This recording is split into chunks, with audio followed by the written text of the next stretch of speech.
விவசாயிங்க எல்லாரும் சேர்ந்து ஒரு சந்தையை ஸ்டார்ட் பண்ணியிருக்காங்க.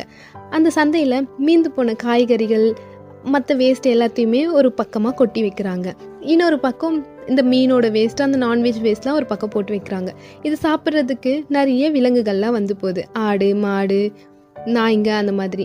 இந்த விஷயம் பக்கத்து தெருவில் இருக்க ஒரு பூனைக்குட்டிக்கு தெரிய வருது. இந்த மாதிரி அந்த சந்தைக்கு போனோன்னா அங்கே ஒரு ஓரமாக வந்து வேஸ்ட்டு கொட்டியிருக்காங்க, நம்ம போனோன்னா நமக்கு தேவையான எல்லா சாப்பாடும் கிடைச்சிரும் அப்படின்ட்டு. அதனால் மறுநாள் ஆர்வமாக அந்த பூனைக்குட்டி இங்கே தேடி வருது. வந்து பார்த்தா அந்த வேஸ்ட்டை சுற்றி நாய்ங்கள்லாம் நிற்குதுங்க. இதுக்கு ஒரே பயமாயிடுச்சு.